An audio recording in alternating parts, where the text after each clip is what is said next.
Welcome to All Things Non-Linear Dynamical, talks about the brain and human connection. My name's Andrew Edwards, a radio broadcaster for 30 plus years with the BBC in the UK and a previous guest on this wonderful podcast. Craig wants me to introduce myself as the magnificent bearded broadcaster, generously and masterfully offering the show intros from across the Atlantic. But I'm much too modest to say any of that. This show tackles the big questions: overcoming challenges, mental well-being, the power of music and literature, and even cutting-edge brain training tech.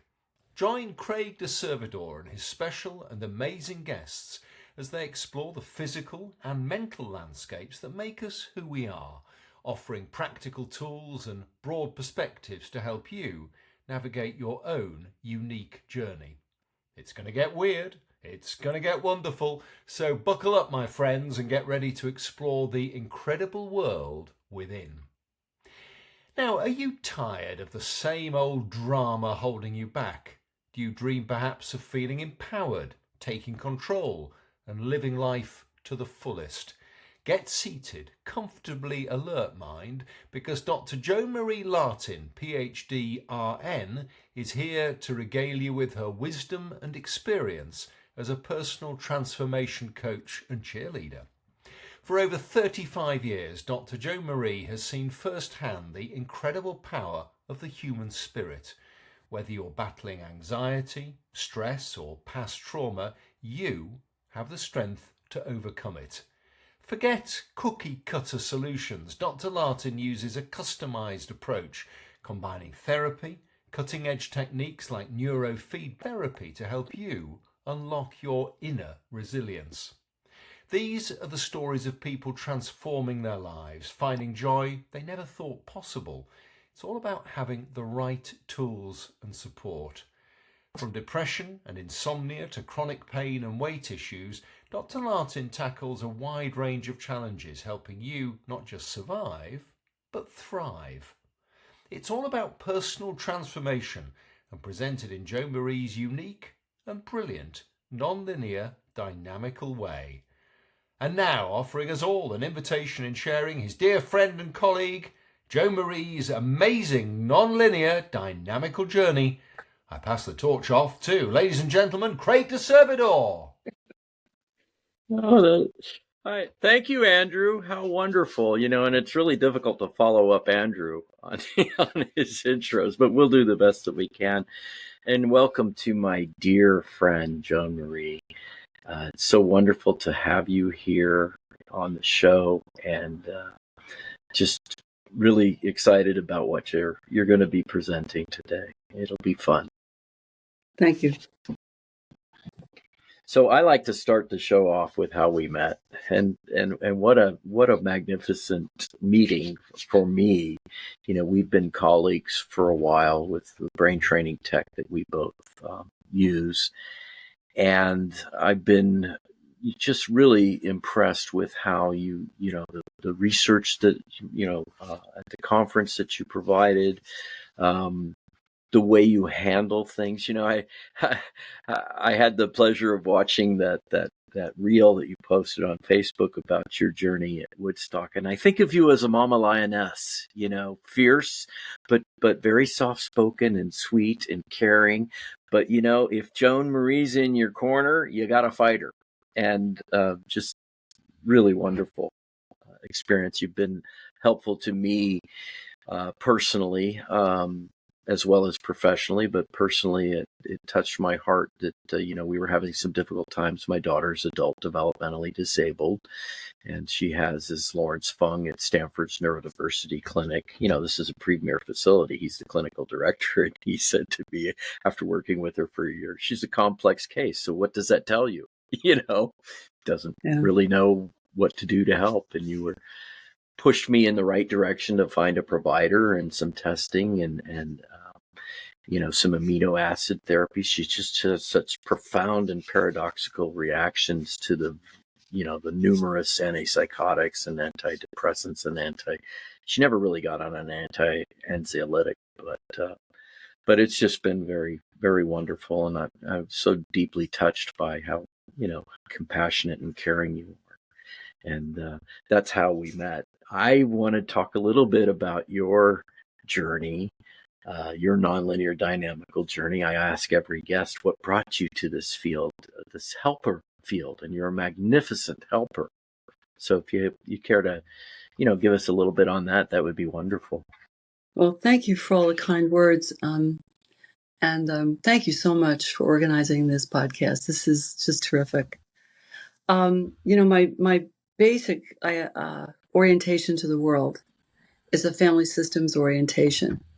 So 50 years ago in Syracuse, New York, I was working with adolescents, and they would tell me one story. Then I'd bring a parent in. They would give me another perspective. I had read, I was 23 years old, that there was something called family therapy. So I thought, well, I'll do family therapy. And I brought these people into the same room. I did not know what I was doing, but fortunately, there existed in Syracuse at the time some superb teachers who were studying and were expert in Bowen family systems theory. Murray Bowen landed at Georgetown in the 60s, was a professor of psychiatry, did amazing research on whole families, identified dynamics, and built his theory from those research observations, and then about how families work, looking at a multi-generational perspective. And then he developed a form of therapy based on these ideas that was very different, radically different from individual therapy. So I got on board with that immediately because, of course, one is drawn to family therapy because one has a problematic, difficult, challenging family, which I do. And one of the hallmarks of family systems theory is modesty and humility, that you lose the idea that somehow because you're a therapist in a helping mode, that makes you special or better than. So I picked up and moved to Washington, D.C. in 79 and had finished my bachelor's. I started out in nursing school with a 3-year degree and then enrolled in Dr. Bowen's postgraduate, non-credentialed, not academic program, realizing that the family systems folks were talking about the identified patient, the person in the family who carries the pain or the struggles or the generational trauma in the family. And I realized I was the identified therapist, that I was rewarded and I was encouraged to be the older sister of 8, right? So I was a caretaker and my mother was a nurse. I became a nurse. And so it was a logical role, but like all born caretakers, it was a bit too much of a good thing. So I had to learn about boundaries and roles and family systems. And it was an unbelievable education that continued in graduate school because I went to a program at Penn that was completely grounded in family systems theory and had a thesis advisor who was an expert.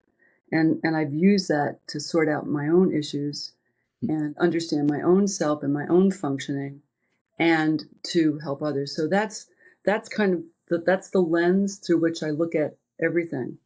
And learned at an early age that context is everything. And with humans, multi-generational patterns is everything. And so that's the short version of how I got here in terms of being a therapist, how I got here in terms of neurofeedback and PTSD, which are two things I think would be interesting to your listeners. Yes. I am very fortunate that I've never experienced childhood trauma. People who have a different set of challenges than those of us who've experienced trauma as adults. But I've had 4 significant traumas in my life. At 25, my younger brother suicided. At 33, I was robbed at gunpoint in West Philly. At 47, discovered that my then husband was having, unknown to me, a very public affair with the daycare provider, which went viral or whatever in those days, 97. And then, of course, my son's traumatic brain injury. He was given a 65% chance of dying, 35% chance of living. And if he lived, maybe he would tie his shoes. And maybe he could feed himself. That was in 2012. So I've been in and out of various states of trauma through different parts of my adult life. I don't think a therapist needs to have experience what the client experiences, but it helped me and I think pushed me to try to understand what this whole thing was about Mm-hmm. so I could right the ship. And so in 2000, going back a little bit, a very good friend of mine who was running the biofeedback program at Georgetown, Dr. Bowen, was a big fan of the biological and the psychological, very Mm-hmm. integrated mind body guy back in the 60s, very Wow. ahead of his time. So he created a biofeedback program, which is the predecessor, right, to neurofeedback. Mm-hmm. So Priscilla Friesen was running that program, and she shifted into neurofeedback, I think, around 95, and was asked to write a chapter, an amazing chapter about mothers and babies and attachment neurofeedback. And Wow. I helped her edit that chapter, and it was a tour de force. And in the process, I thought, I've got to get some of this. I want to do this. I was already treating a lot of child sexual abuse trainings, victims, survivors, because I had Right. experience in that. And I could see what they were going through. And I thought, this is just terrific. So that started my journey into neurofeedback training. And so I use with my clients, it's a wonderful synthetic combination or integration of intensive psychotherapy, neurofeedback training. I hook everybody up who comes into the office. I have a couple of Nice. systems, so I can train or provide training to 2 family members at a time, and help with neurotransmitter dysregulation. I'm pretty well versed in that, and then come from a family systems perspective in which I look at the person's experience of trauma, which could be multi-generational or Yeah. could be a car accident, but the way the family system responds and or supports the person who's traumatized is a very, very big piece of the equation. And I always involve the traumatized person's family when humanly possible. Mm-hmm. So that's I think a decent summary. That's a fantastic summary, and what a wide variety of experience that you offer to people. And, I want to, after this podcast is over, I've created a LinkedIn article that introduces you, and then I convert that into a breadcrumbs episode, and I'll be posting and embedding that magnificent video that you did regarding your son and his journey with the TBI and neurofeedback back from the brink, which is, I think, the one of the most powerful videos out there. And and also breadcrumbs and Easter eggs for you, your sites and whatnot. And Thank you. Can I just say a little please do. Please do. acknowledgement that Val and Sue Brown, during that time of the most indescribable difficulty for our family, were and the neurofeedback community were absolutely there for me. And I was talking with Sam about trying to rent a system to keep in the hospital, which was 3 hours away, because my other son was 15 at the time, and I was trying to maintain taking care of him, my work here in Central Pennsylvania, and then being with Brian. And his fiance was able to provide the training to him in the hospital when I wasn't there, but I needed my system to work and make a living. And I was looking for someone to loan me a system or rent me a system. And Linda, I will have to put her name in a PS in, I believe, Illinois, shipped a system to me and lent me a system for no cost. When I called Sam to say, I found a system, Sam, thank you so much. Yeah. He said, we were just about to mail a system to you to just let you use. What? Yeah, I mean, just phenomenal. And then the video got made because they invited me to present this story at the research conference in Palm Springs in 2013. And they said, bring along Exhibit A, meaning Brian. Right. So, of course, and Brian is just as they came along. And we taped that video, and then they edited it so that it would be concise and be available to people to help them understand just what an incredible effect neurofeedback can have with people with head injuries. So props to them. Oh, yes. And props to everyone involved. Brian, you, Linda. Is it Linda Tevis, maybe? Yes, thank you. Okay. Wonderful, wonderful. Shout out to Linda. Unbelievable generosity, unbelievable kindness. I met her at the conference in 2016, and Mm-hmm.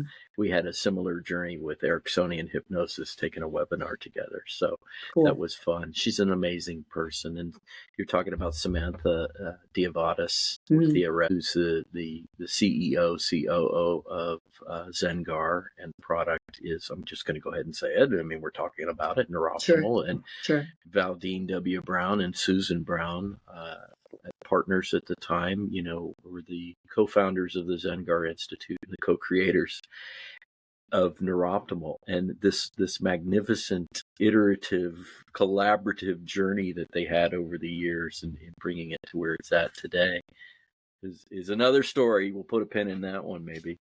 Yeah. But I mean, I just have been so taken by your journey and your story and your helpfulness, the Mama Lioness, I said. It's just been a magnificent journey for me. And I have experienced PTSD on a personal way, and I have experienced PTSD through the nonlinear dynamical journey that I have with my adult developmentally disabled daughter. And so I think it's a great theme to talk about. I also noticed in your blog on the pandemic, the relation that I've had, the personal experience. I lost, my mother and my brother to COVID, and the intense isolation. I found out I lost another brother, just prior to that, finding, my mother passing. So, this isolation was like exponential for me. I had, the isolation of, we're in lockdown, and the way it profoundly affected everybody, not just me, in my humble opinion, in my experience. So, I loved seeing that blog. I'd like to, maybe, have you talk a little bit about that and PTSD. And I do compartmentalize. You have a kind of a next layer, a next step that I hope to get to, where we integrate this and not just put a pin in it, for later, which is what I do. What do you mean? Could you expand on that? What you mean? Sure. So as a father of an adult developmentally disabled daughter who spent some time working with the clinical director, Lawrence Fung, of Stanford's Adult Neurodiversity Clinic. It's now called that. It was Neurodevelopment Clinic. This is the premier facility in the world and the top guy, right? So he worked with her for over a year, and, ended up saying she's a complex case, which means what? He didn't know really how to help with that. And so as a result of that, she has very intense meltdowns, and they're extreme. And, law enforcement has my cell phone, because when she gets out in the community and she's in meltdown mode, she'll walk on the freeway or walk in the streets. Now, she doesn't walk actually on the freeway. She walks on the shoulder. So that there is some margin of safety for her. But, you see, she looks 15. She's 26, but she looks 15, and people see her walking on, along the freeway, they call, and then I get the call. And so, through neurofeedback, through Neuroptimal, primarily, because, I do adhere to your amino acid recommendations through another provider here in California, but I'm not always spot on that, but I am spot on training. I've become so much less reactive to charged situations, but they are traumatic, and they're a revisit of previous trauma. And so when I say compartmentalize, I take care of business, and then I have to do business. I have to make a living. I like to do these podcasts. These are fun. The other, job is making a living, and I have to put it aside and get to work. And while I want to shift to, that next layer that you were mentioning, where we integrate it, I think I do a pretty good job of compartmentalizing and getting to business. I'm well I'm well known in our community for being kind of like, this is dating myself as, the Shell Answer Manual, I I do well in that. I get responses from people that indicate that I do well. And to be honest with you, I pat myself on the back. It's like, how the heck did I do that? I just got done dealing with a CHP officer asking me to come pick up Marissa. And that was an intense situation. And here I am answering a question, with prayer hands. And So you mean integrate your own integration? yeah, my own integration with that, because like I said, I think I've mastered compartmentalization, but I want to go the next level. I feel like I would like to go to the next level of that. Just simply integrating it. And, what would you see as the benefit for you? Just an enhancement of where I'm at right now. I'm a big believer in always learning. And whether that's learning about what I'm using as a product, or learning about the community, or learning about the interpersonal stuff for me, and being able to say, okay, I'm taking that to the next level. Okay, and I don't know what that is, Joan-Marie. I really don't. But what a prompt. So I think, thank you for that, and for sharing such a personal insight and window into your life. It's very deeply personal. So I think there are cognitive processes that are part of the integration process and healing process. There are emotional processes, and there are biological / neurological / chemical processes, and then there are social processes. So I pay attention to all of those. It's part of who I am. It's part of how I operate. And my clients do really, really well. They really do. And I think it's because it's such a cliche. I really avoid the word holistic because it doesn't mean anything anymore. But it's the whole person in context. And I only separate out things like cognition, executive functioning, emotions, etc., because they are components, artificially separated to this healing process. So people come in and say, so just to tell you how that would look, someone comes in and says, I think I'm losing my mind. I think I'm crazy. I do this, I do that, I do this, I do the X, Y, Z, A, B, C. And many people would look at this person and say, you're in trouble. And you have this disorder, you have this diagnosis, maybe of PTSD, I don't know. And I get a pretty good history of their lives, their mom's background, their dad's background, their siblings, who was born when, what's going on. Are there any factual historic incidents? Grandma was in the Depression, they almost starved. Dad was in World War II. Brother was in Vietnam. Somebody was in an accident and lost a leg. I mean, these are things that have profound. If it's a person of color or somebody who's non-binary or LGBTQ, transsexual, anything, then there's a whole other layer of difficulty to sort out. So I try to get a handle on the components of what's creating this situation. And then I think my job, as I see it, is to help that person calm their physiology down. We can talk about their child being neglected as a child, or losing their mother at 3, or the horrible accident they were in. We can get there. But let me help this person get afloat if they're depressed, or calm down if they're highly anxious. Usually both are there. And so neurofeedback is just amazingly effective with the calming down, helping people be present. The fact that people are in therapy is already helpful. I encourage them to read the cognitive piece of it about PTSD, and invariably someone will come and say back for an appointment and said, Joan, I just have some amazing insight. Well, what is it? Tell me. I'm not crazy. I have trauma.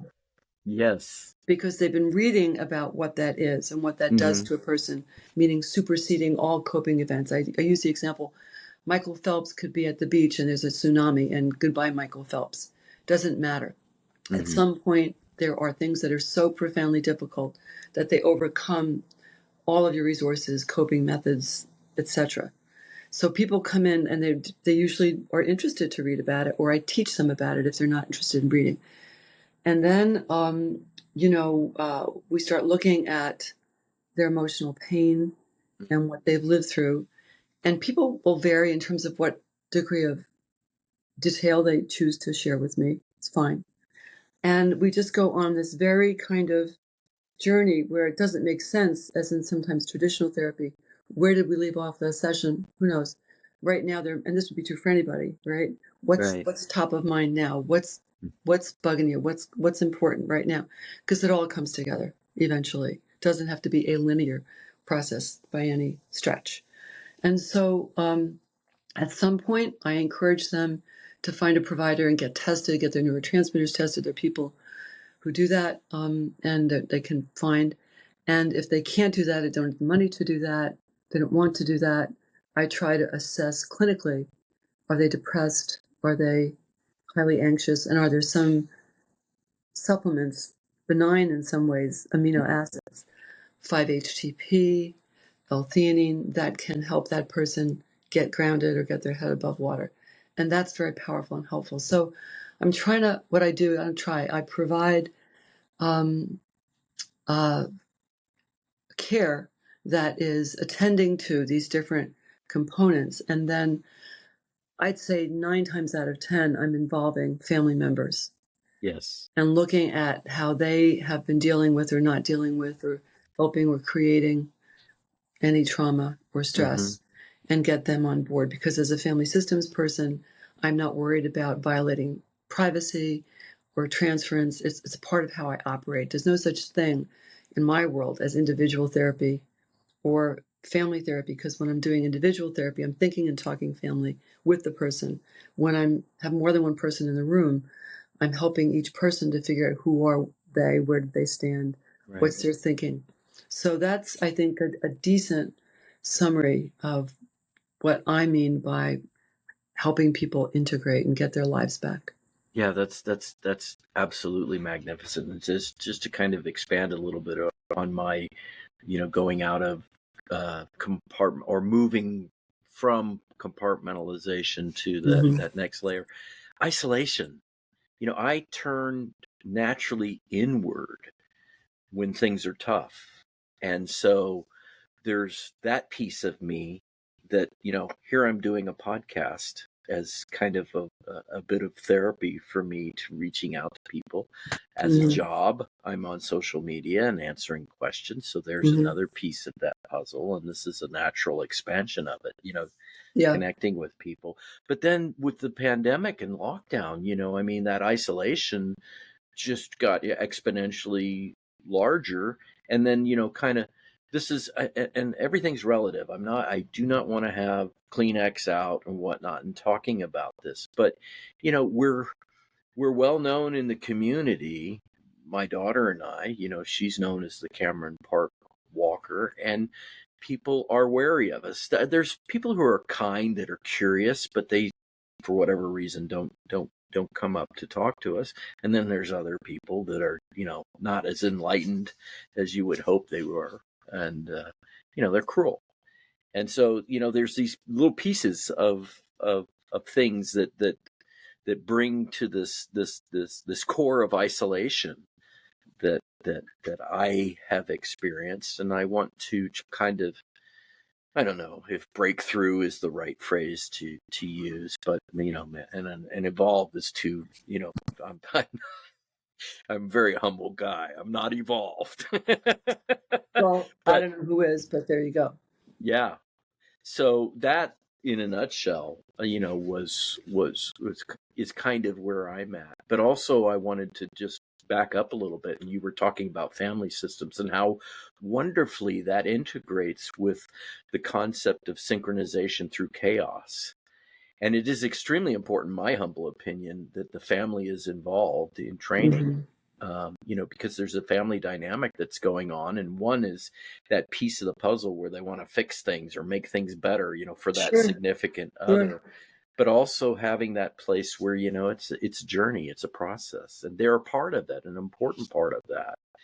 And rather than sitting on the sidelines cheerleading, get in and be a part of the team, whether it's the coach or, the linebacker or the Right. blocking back, or the star quarterback, that you're trying to help. Or the opposing team. Exactly. Right. So anyway, I'm rambling, but, I just thought I'd throw that in there. Well, thank you, about the pandemic. One of my heroes, Dr. Gabor Mate up in Yes. Vancouver, who I want to point out is not a psychiatrist. I have some very good friends who are psychiatrists. He's a family doctor. Mm-hmm. So, of course, he looked at the addicts in Vancouver Right. in context and started saying to them, what happened? What happened to you? Mm-hmm. And I don't know anyone who's been untouched by the pandemic. And so I might ask, not that way, but, I'll say to folks who may not be attending to the impact, I'll say, just about everybody I know has been affected financially, Mm-hmm. emotionally, socially, physically, lost a person, in some way, shape, or form, that this has had a profound effect on everyone I know. And some people were barely keeping their head above water pre-pandemic. And now I think we have this mental health crisis. In large measure, maybe the Band-Aid was ripped off, or there's one more extra stress, however you want to look at it. And so I think because we're now in 2024, how many years out, that even though we have surges of COVID, which we haven't one right now, it's nothing like what we lived through in 2020 and 2021. Right. And I think folks have, maybe to use your term, compartmentalized the impact, and people aren't talking about it and processing it. They're still busy coping, as that's a bit more of a priority to maybe get that second job or to get back into college. I have a client who's a brilliant scientist person who had a lot of introversion and social anxiety, but had a really difficult time in a very difficult baccalaureate program at a very prestigious place, because the second year of her college career in science was by Zoom. And she got even more isolated. Right. She can identify that, but that's atypical. It's unusual.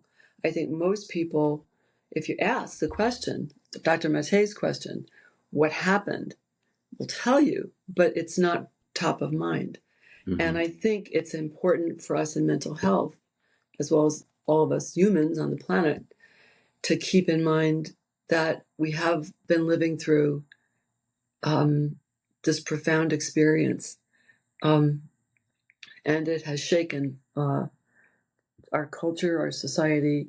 I mean, just look at the stats for mental health issues for teenagers. Mm-hmm. It's enough to make you weep. So I think that's about what I would have to say about that at the moment. Yeah. Well, it is. And I mean, it impacted me personally. I mean, my mother was in a nursing home and I was training her, and I love to, regale in the delight of, her being able to present to the world her experience with training. And she always wanted to be helpful and you need to train, you need to do this. And she's, singing and dancing and, while Yeah. it was just fantastic, and for somebody who had the labels of, Alzheimer's disease, macular degeneration, diabetes, bipolar disorder, that was a very healing period for me. I got to see my mother at her natural best, and that was not the early experience. So, Yeah. it was a treat for me, and I would go almost daily. And then March 2020 comes and I can't go visit her, and she's in a room that's, isolated, and they closed off the conference or the dining hall, where, windows, we couldn't even, I could, and I tried to call her. She didn't have a cell phone. So, they're busy. And then, that lasted, until I got the call on December 28th that, she tested for positive for COVID, it was in the emergency room, and they told me she tested positive 2 days before. Where was that phone call? That kind of thing. Yes. And I had to put a pin in that. But, ultimately, she passed January 26, 2021, and the hospital was wonderful in allowing me to be there. Of course, I was all suited up, but that was the first time I had seen her since, pre-lockdown. Wow. And it's the last time I got to see her. And there's an interesting story. I'll just take a minute on it. But my brother David was in Australia since 1981. He was in the Marine Corps, and then he met, what was at the time the love of his life, and decided to stay in Australia. That didn't ultimately pan out, but he stayed there. It was a place where he felt most at ease. Undiagnosed. It's no longer called Asperger's. It's under the autism spectrum umbrella. But, Right. Autism spectrum disorder, ASD. Right. But he was the epitome of that, brilliant, competitive chess. He was a master. He was, heavily into exercise and martial arts and weight training. That was his way of managing his anxiety, and when I say cheers or I write cheers, that's an homage to him because we used to talk daily. And he would end every conversation with cheers. But he developed multiple myeloma, and he had a real rough go. And this was around 2012, 2013, and ended up in the hospital. He was in a mining town, Kalgoorlie, Western Australia, and then he ended up in Perth in hospital. And, this was the magnificent, push-intuitiveness of that, for lack of a better term, coming to mind, that David wanted to heal from this. He didn't want to let multiple myeloma get him. So here he is in a hospital, and I mean, he lost 5 to 7 inches in height because of compressions of the spine and fractures and whatnot. And they didn't want him getting out of bed, but he would sneak out of bed at night, get into the bathroom. And this is, kind of directly out of the movie Papillon. He would walk back and forth in the bathroom, and he wrote a book about his journey, a very Aspie-like book called 600 Steps. And during that time that he was recovering, he brought himself back from that brink, so to speak, very similar, with his tenacity and his stick-to-itiveness and his wanting to help his body. I have pictures of him, doing headstands, after this and whatnot, Anyway, long story made short, he would send me the book and ask for my thoughts and edit it. And he said, maybe someday this will get published. Well, just prior, like a week prior to finding out that Mom was sent to the ER, I found out that he had passed. I had lost track of him, trying to call him and not being able to contact him. And I found out that he passed in April of 2019. I found that out a week before Mom was dying. And I had his book, right? And his wish was to have it published someday. So, and I'm not putting a plug, it's just how I was able to get it published via lulu.com. I got the book published. I didn't know anything about Mom at the time. And the book came, excuse me, I get a bit emotional about this. It's but the grief is past. I have good fond memories of my mother and very healing journey. But I get the book the day that they call me and say, we need to pull the plug. And would you like to come? So I have the little, 8.5 by 11 paperback of David. I hadn't had a chance to read it. And I race over to the hospital and they suit me up and everything. I said, I want to read the book to my mom. And so, while I was there for maybe 2 hours and they took her off life support, in the last 25, 30 minutes, I'm reading his book. It's not an easy read. David was very Aspie, but it was his book. And I wanted her to know that he was there with her by reading this book. Yeah. And, I believe, and I don't have any evidence to support this, but I believe she knew that I was reading to her, and that she knew that it was about David, that she knew that David and I were there with her. And within 15 minutes of that book, finishing it, she passed. she took her last breath. And, it was just an extremely traumatic experience for me personally. I'm suited up, I'm gloved up, I got a mask. I can't hug and kiss my mother goodbye. But I was able to take that book, and after she passed, I put it under her hands, and I asked the staff, Mom her desire was to be cremated. I said, I want this to go with her, and I want this to be cremated with her. And ultimately I went to the funeral home to make those arrangements, and they said, they were very good at making sure that they tended to that request.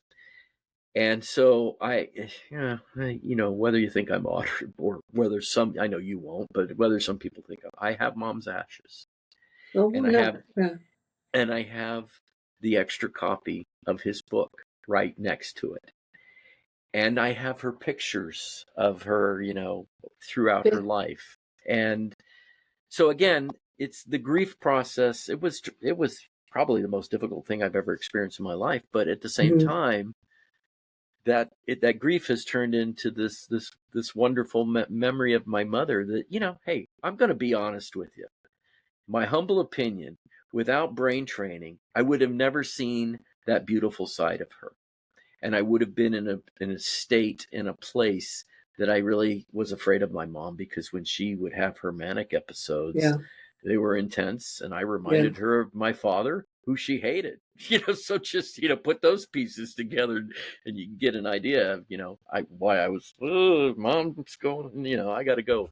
But anyway, long story made short, just a tremendously wonderful healing experience for me to have the time that I had. It ended up that Alzheimer's did not take her, that COVID did. That was difficult, but I have these magnificent memories of her, and I have YouTube videos of her, and I got to, I remember. And I got to have her tell her life story. And this is after the diagnosis of Alzheimer's. And, it's like, wow, it was just a wonderful experience. She really did a magnificent job with that. Anyway, there's my story of my nonlinear dynamical journey, and where I've had some difficulties as a result of COVID, of lockdowns. My other brother, Mark, passing quickly after he developed COVID, and he was vaccinated and boosted. I make no comment on that, but it was just shocking how fast he went. Yeah.